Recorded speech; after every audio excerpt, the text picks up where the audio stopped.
Welcome, Gunrunner.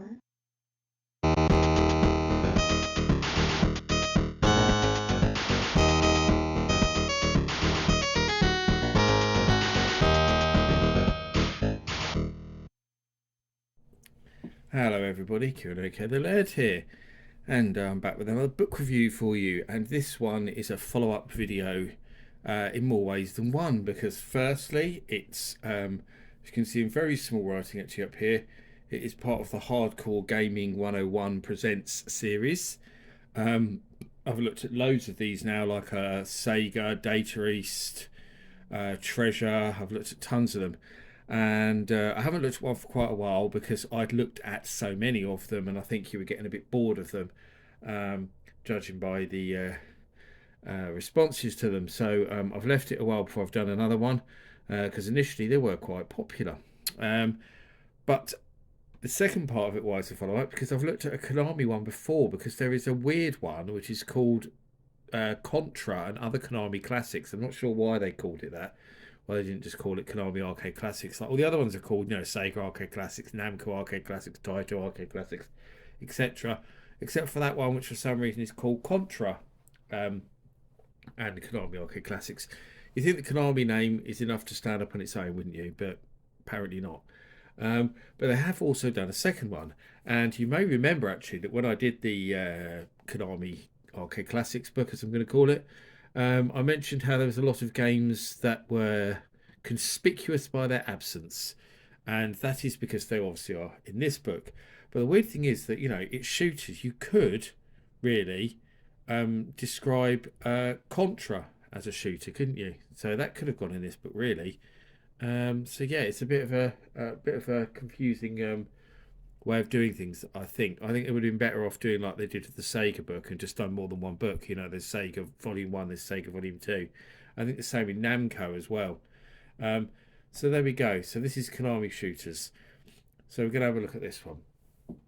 So very nice art, as these Hardcore Gaming 101 books always have fantastic cover art. Really, really good. And there's a bit more on the back there showing some of the stuff that's in it, like Gradius, as you'd expect, Life Force, Twin Beam, Rodius. So all the obvious ones, Axelay, some Time Pilot, Scramble, obviously more well known as well, Gyrus, and there's some more obscure stuff, Faustian, Crisis Force, ZexX, Space Mambo, which I'm very familiar with from the MSX. It's actually an MSX2 game, and a wonderful, wonderful shoot 'em up. But a lot of people probably wouldn't know that. Otomedius, and many people won't know that either. I don't know that. So yeah, there's plenty in here, but we'll go to the front. Back to the front. Okay. So there we go. Completely unlicensed. It points that out at the beginning. There's a usual intro from Kurt Kalata, who always does the intro to these books. It also credits Moby Games for screenshots. The cover artwork is by Rusty Shackles, and it mentions his website. So if you really like that cover art, you can go and check out his other work. And then obviously we've got a contents page telling us everything that's in it, and it also Patreon contributors. There's a little breakdown of what systems are covered and stuff as well, and obviously the other contributors are listed. So it starts off, as you probably would expect, actually, with Scramble, one of the first games that sort of put Konami on the map, really. And obviously it was the basis for the Gradius games as well, and then loads of the home conversions. But what they have done here is, as you may see, is that it isn't just Scramble. They've bummed Super Cobra in with Scramble. Super Cobra, most people regard it as a sequel, but it was never officially so. In a way, Super Cobra in many ways is almost like a reskin of Scramble, because obviously it was based with a helicopter rather than a spaceship and stuff. But I'm not sure why they've put the two together. I think they're big enough and famous enough, and more than deserving enough of their own separate features. They really should have had, because then it goes on to something else. So it's just that bit is for Scramble and Time Pilot, which is a bit stupid in my opinion. They should have got bigger separate entries. Time Pilot and Time Pilot 84. So again, they've combined the first game with the second game. Time Pilot 84 isn't very well known, it has to be said. Obviously, the original Time Pilot is an absolute classic. I love it. So again, break down the home conversions, because Time Pilot 84 doesn't really have any home ports, but the first Time Pilot obviously does.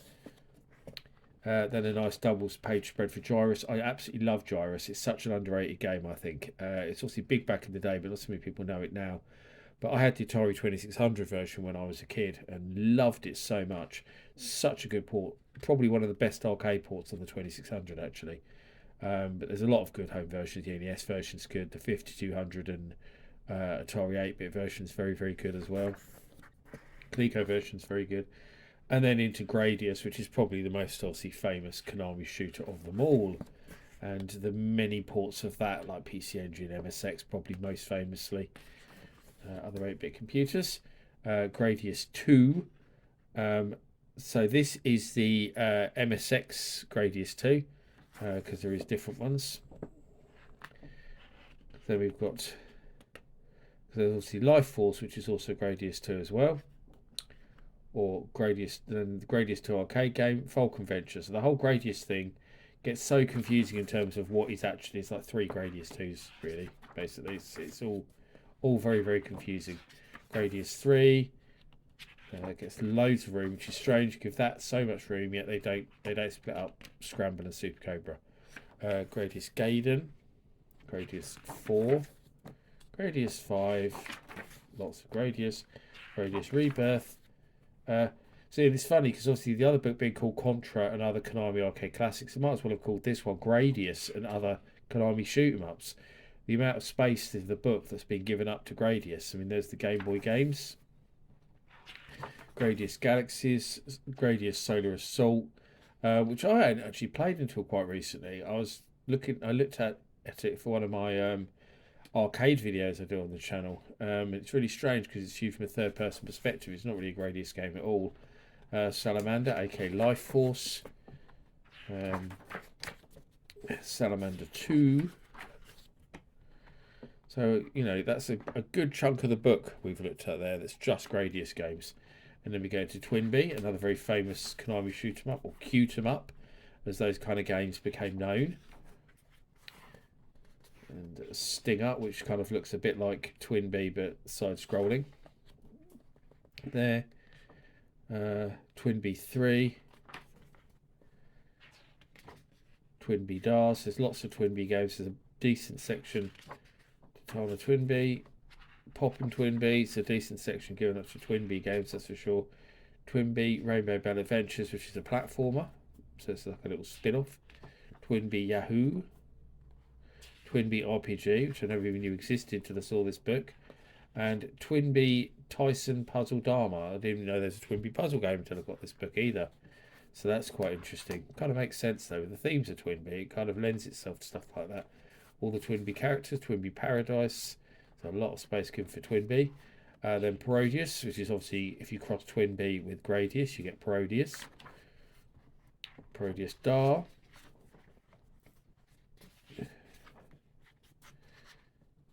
Gokuju Parodius. GQ Parodius, which is the Saturn game, isn't it? I had that. Really, really good. I loved the Saturn game actually. Really good. Really good indeed. Sexy Parodius for all the perverts out there. All the Parodius characters. So, and then Falcion, so finally something a bit different. And a bit more obscure. So that's a NES game, I assume. What a Famicom Disk System game, apparently. And Crisis Force there, which is that also a Famicom game? It is. So 2 Famicom games. Nightmare from the MSX, which is a brilliant, brilliant game. And also Hinotori, which is also known as Phoenix Operation Firebird or something like that, I think is the actual English translation. But very, very, very good game indeed. I discovered it recently when I did a video on the MSX2, and it's become easily one of my favourite MSX games, especially for the MSX2. It's such a good game, so underrated. Shame we never got it in the West. It plays a little bit like Nightmare, so I can see why they put the two together. But to me, if those are shoot 'em ups, because they're more like a run and gun style game, then Contra's a shoot 'em up. So again, it goes back to the confusion over the two books. Ajax, aka Typhoon, as we knew it in in Europe. I had the Spectrum conversion, which is very good actually, which for some reason they haven't shown. There's a big gap there where they could have shown the Spectrum version, and for some reason they didn't. They list it there as well, but don't show a screenshot of it, which is just bizarre. Why have they missed out the Spectrum version?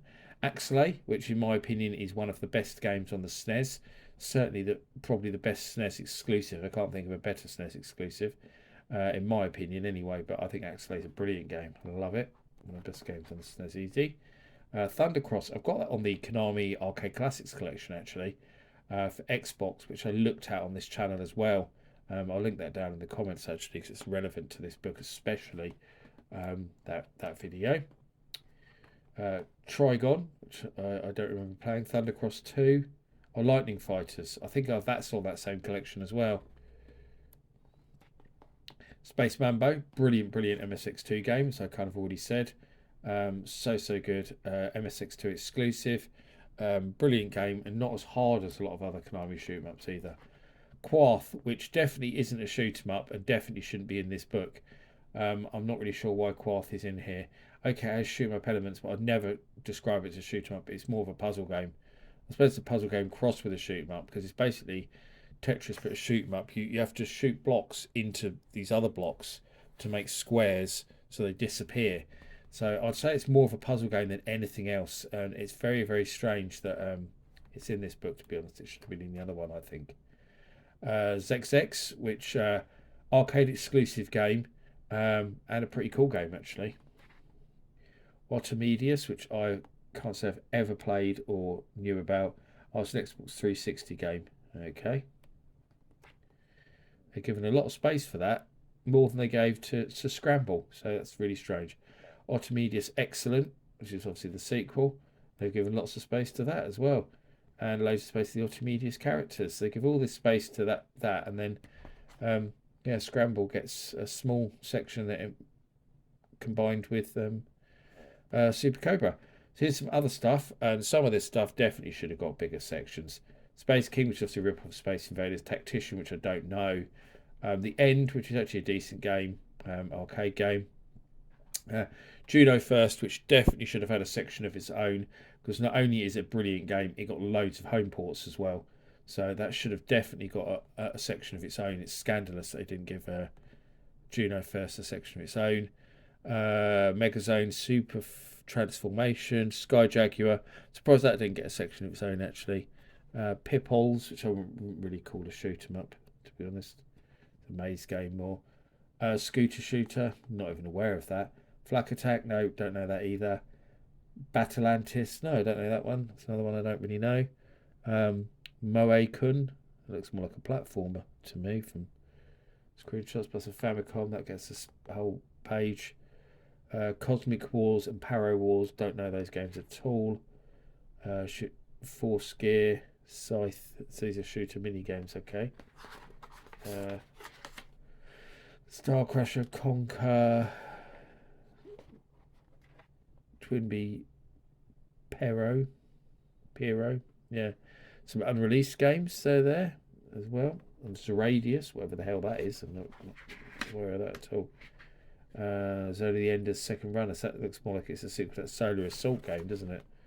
YY World, Shooters. I see there's also some trivia, other games, enemy cameos, more trivia, loads of more trivia, toys, books, Gradius clones, interesting. So loads of those, including this one for Windows. Zatasius, which they've given 2 pages, and Hyderal, which is given 2 pages. They give all these pages to clones. This is soundtracks, and yet there's games like Juno First that get just a tiny little mention, and all the many compilations and stuff that they did. So yeah, that's Konami Shooters. It's an okay book, but it just feels so confused, especially with the other Konami book, like I said, and in terms of what's in this one, what's in that one, and even more so with this one. It's like I said, the games don't get enough space. Why does Scramble not get more space, considering what an important game it was to Konami in their history? I mean, I'm sure if Konami were doing the book themselves, they'd give a massive section to Scramble. Super Cobra should get more space. Juno First definitely should have got a whole section of its own as well. Um, very, very, very strange in terms of the way it did it. And yet there's sort of more obscure games they've given a whole big 4 pages up to and stuff, you know. But yeah, if you like Konami Shooters, you're still going to enjoy the books. There's still plenty in here for you. You know, it's well written. So despite the strange things about it, I'd still recommend getting it. Um, it's just probably not as good as it could have been, which is a bit of a shame in many ways. But there we go. Um, as always, I've been the lad, and I thank you for watching, and I'll see you all again for another video very soon. Bye bye.